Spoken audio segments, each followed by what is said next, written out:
તો જૂનાગઢમાં માળિયાહાટીના ખાતે હનુમાન જન્મોત્સવની ધામધૂમપૂર્વક ઉજવણી કરવામાં આવી।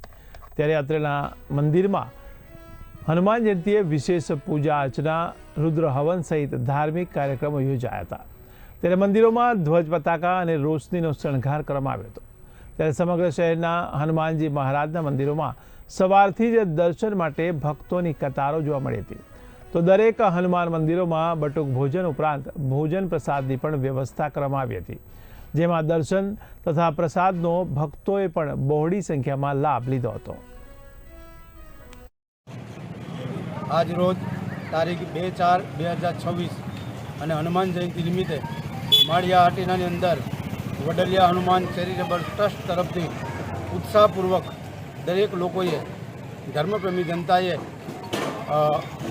હનુમાન જયંતિની અંદર ભાગ લઈ અને તમામ લોકોને, નાના નાના બાળકોથી માંડી અને તમામ વડીલોએ અહીંયા પ્રસાદી લીધેલ છે અને દર વર્ષની જેમ આ વર્ષે પણ ઉત્સાહપૂર્વક ઉજવણી કરવામાં આવી છે।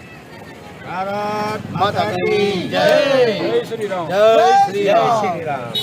માળિયાહાટીના આજ રોજ ઝાપાવાળા હનુમાનજી મહારાજના સાનિધ્યની અંદર દર વર્ષની જેમ આ વર્ષે પણ ભવ્ય યજ્ઞનું આયોજન કરેલું।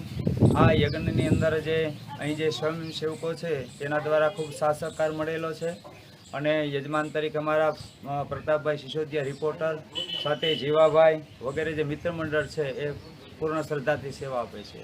તો આજે રાત્રે ધૂનનું પણ આયોજન છે અને ધૂનની સાથે પ્રસાદીનું પણ આયોજન કરેલું છે।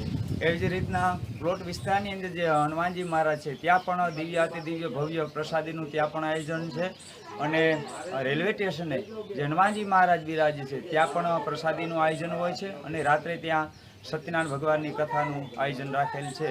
તો ધર્મપ્રેમી જનતાને ત્યાં કથાનો લાભ લેવા, પ્રસાદીનો લાભ લેવા અને ધૂનનો લાભ લેવા બધાને હાર્દિક નિમંત્રણ પાઠવવામાં આવે છે। બોલો હનુમાનજી મહારાજ કી જય।